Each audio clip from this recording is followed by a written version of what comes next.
No, I'm not Lisa Anderson, who is supposed to be handling this. Since it is a grant, Lisa generally handles grants for the city.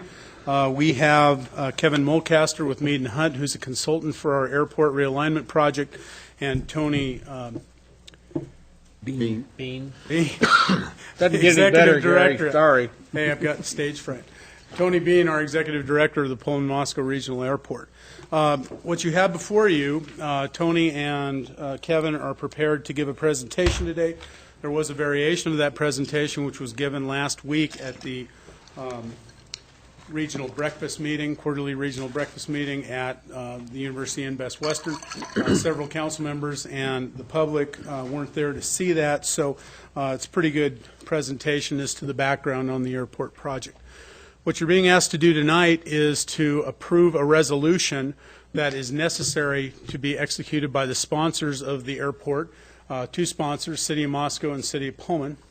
That resolution is to accept FAA funding in the amount of $16 million, $1 million of entitlement and $15 million of discretionary funding that has been granted to the airport for their realignment project. The match on that grant is 8.125%, which, as you know, and we've reported in the past, was the result of some change in legislation that we were able to obtain through our federal congressional delegation for both Idaho and Washington this past winter and spring. So this is the first phase of what was estimated originally as an $89 million project. It is a 5 to 6 year project. There will be construction inflation. So the top end of that project could go as high as $119 million. We are in the process of obtaining obligations or pledges for assistance in the match portion. City of Pullman has pledged $2.5 million from their side. You have in the 2015 budget and in the 2016 proposed budget have pledged $202.5 million at $500,000 a year to be paid $250,000 with tax revenues every year, $250,000 as an interfund borrowing that will then be repaid by after 5 years from those same $250,000 of annual taxes. The first phase of the project, which is the grant that you'll be looking at today, is to realign the project. Phase 1 includes land acquisition, wetland mitigation, utility relocation, and grading. I think Tony and Kevin's presentation will explain the magnitude of those improvements. City of Pullman indicated, as they did at our quarterly breakfast meeting, that they, at their meeting tomorrow night, will consider and hopefully pass a resolution which will commit their funding and put the form of that funding through their treasury to the airport for the airport board's use in that project. So with that, there's one other aspect that I wanted to point out that you will see in the CCSR. As Tony and Kevin will both tell you in a few moments, the airport funding, the FAA funding, is very similar to ITD funding and the old FTA funding that we received for highways. And at the end of the year, if there are projects that other jurisdictions have put in for and those projects are not ready to go, even though funding has been allocated, what the agency will do is sweep that funding, and essentially it has to be spent in that budget year. So if the entity is not ready to move ahead with their project, the granting agency, in this case the FAA, will make that funding available for those projects that are ready to go. There is an additional $14 million that was requested in this phase of the grant. That is above and beyond the discretionary funding that was originally awarded by the FAA. However, if it is possible that that funding would be available, up to $14 million additional dollars, we would like the ability to access that funding as well, and that will require match for that as well. As I indicated, it is a fairly in-depth project. Tony and Kevin are well-equipped to give their presentation, so I will turn the podium over to them and then ask you to consider the resolution. And then the second part of it will be the wetlands mitigation resolution after that. Dan has a question for you. We don't have a resolution for the grant agreement, but we do for the wetland mitigation. It's a grant We agreement, just have Gary. approving the sorry. grant agreement. I'm sorry. You're absolutely right. That's why I'm not a grants person. And probably the same thing Walter was pointing out. Exactly. Is that correct? Walter, is that Okay. your? Yeah, it's a grant agreement followed Followed by a a resolution. second item, which is a resolution. Which is, yeah, part 9. Apologize for that. Okay, with that, I'd ask those gentlemen to come forward.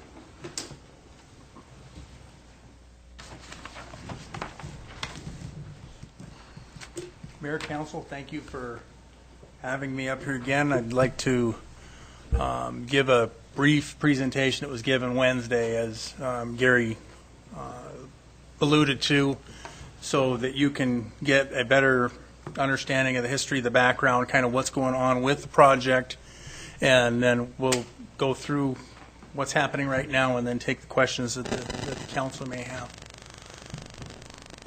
I like this quote. I don't know how many in the public have actually seen it. This is a quote from an article that is titled, How to Fire Your Airport Manager.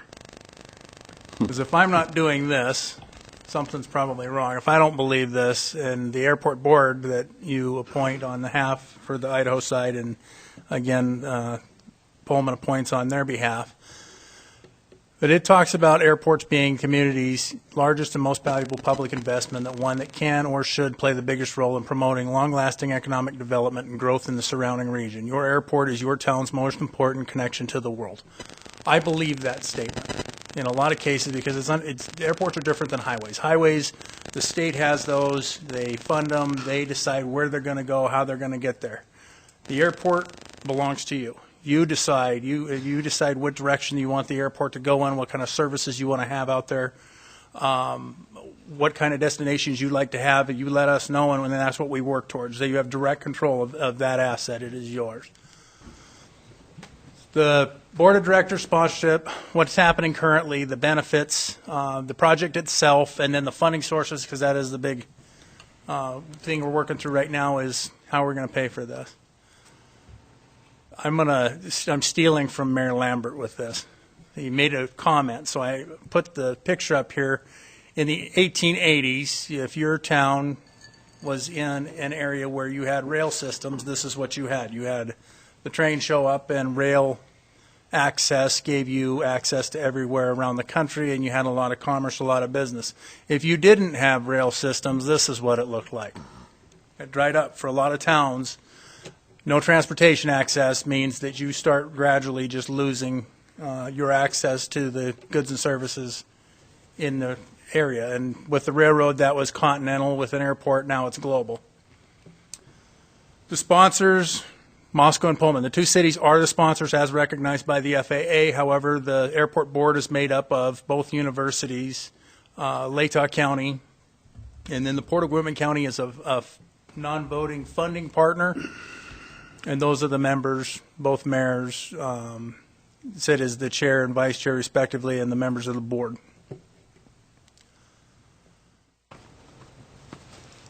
I almost took this out, or took it out of one presentation one time, and somebody told me I really needed to bring it back because you don't really know what this looks like until you see this picture. That's what the pilot sees looking down the center line. They look right directly at Moscow Mountain.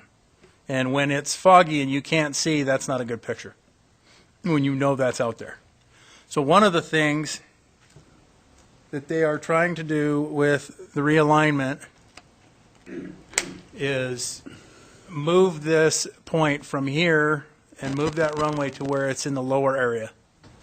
So the whole runway is going to shift counterclockwise 5.5 degrees. But the problem that we have right now is aviation's grown up and they've gotten capacity discipline and price discipline, and shareholders not going to let the air carriers come off of that. They're not going to be flying routes that are not productive, and they're not going to be flying routes that are not profitable. So the airlines have learned the lesson that it's larger aircraft and less frequency. This airport was built in 1932, has been a partnership between the two cities for 80 years. And in World War II, it got really busy with different things that happened with training pilots and getting pilots trained for World War II. So when they designed the airport, they found a flat spot in the Palouse, and the biggest problem with that happened to be the bottom of a creek bed. But it was flat. And those were small aircraft. Now with the advent of larger aircraft, the airport's grown over the years. In the 60s, there was a large expansion done on it, and I believe that it's been upgraded through the 70s and the 80s, and the 90s we really started messing around with a lot of other stuff. But the problem is the taxiway and the runway are too close together. For the size of airplanes, we can only land a Q400, which is our aircraft that Alaska uses. It's the smallest aircraft in their fleet. But we're not sized correctly for that, and it's the smallest. So there is nothing smaller. If we don't have that, we don't have service, period. And so what the FAA has said is they would work with us to go through the planning process, the environmental process, and to realign our runway to meet safety standards and the separation standards between a runway and a taxiway. So currently what we do right now is to ensure that we have safety, we inconvenience everybody else. When we land a large aircraft, they take up the runway and nothing moves on that taxiway. Until that aircraft is made the way down the taxiway and is parked on the ramp, then everything else can move again. You cannot operate like that permanently. The FAA has told us that we can't, and we're moving through that process to meet the standard. This is where aircraft go out of here. Blue's a pretty amazing place when you start thinking about global commerce. Whether it's garbanzo beans or wheat or research or education or technology, this region produces global impacts in a lot of different sectors, and it needs access to a lot of those things. So for quality of life purpose, if you don't have the access to those things, they find other places that they can be that will give them the access that they need. And currently, we're operating to the capacity that we can with our limitations. If we remove the limitations and go forward with keeping the service the way it is, it's not getting us to where we need to be as a region with the goals that both cities have and the region has and that you share.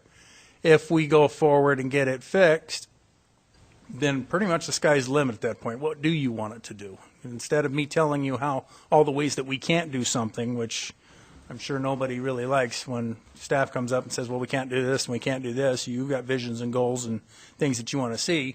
I'd like to be able to say, yeah, we can do that. We can figure out how to do that. And it's a can-do attitude. That's a way that we've always operated, and that's the reason that we're here today. MedStar was this is a big impact on the Palouse. We didn't think it was going to be as large as it is. They're 1.5 to 2 flights a day, average. And they'll back up Spokane, they'll fly clean down to Grangeville. This is the Q400, our regular aircraft. And these are charters that we utilize for the athletics and to service the football teams as they come into both the University of Idaho and Washington State. They're a big splash on our economics because when that plane lands, those are meals, those are overnight rooms. If they're landing somewhere else, that's meals and overnight rooms that are going somewhere else. They're going to Lewiston or they're going to Spokane. History, 1970, there was a study for Pullman and Lewiston that was done in the 70s, and the results of the study was basically that the regional airport between the two areas was not going to happen. So the FAA dropped it. 1999, a master plan was done. 2004, there was a site investigation report to say, okay, let's start looking at some of these places. What can we do with this problem? Because now we have a problem. 2007, we started a master plan to evaluate how many sites? 26 sites were evaluated to come up with 2 viable sites that were capable of getting that all-weather landing capacity and to get around the area where Moscow Mountain and those kinds of things are, to be able to get a pilot in here with bad weather and fog and those kinds of things. And then the other thing was, is it feasible to implement? What's the most cost-effective way that we can solve the problem? So the Phase 2 master plan identified a final solution, which is the alignment that we have now. It went through environmental assessment, was cleared last year. This year we are into an actual project. Well, we're done with the analysis portions of it. Now we're talking to pilots with Alaska Airlines and Schweitzer Engineering Laboratories and our general aviation folks and the FAA about how we're going to move forward and build a realigned runway that meets the requirements.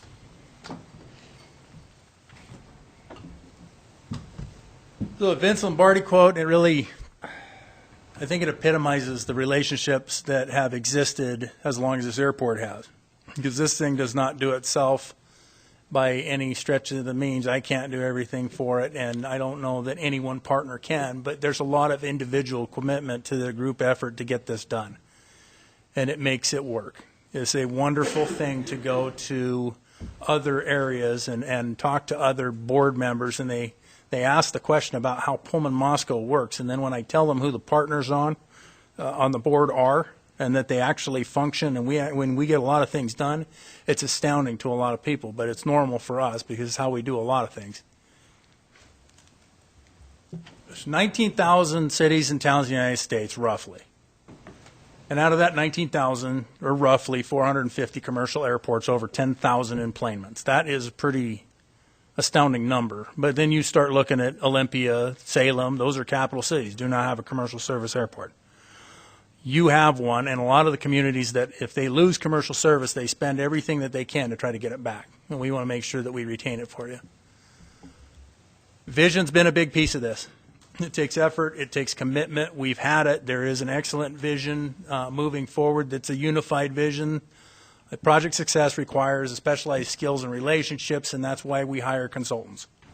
I don't know how to do all of the mathematics and the engineering it takes to do this, but I know there's people that are out there that do know how to do that. Not only do they know how to do the engineering portion of it, they can understand how to navigate the FAA to get it done. And we're very happy to have Mead and Hunt and their partners take on the challenge of working with us to get the most efficient solution that we possibly can.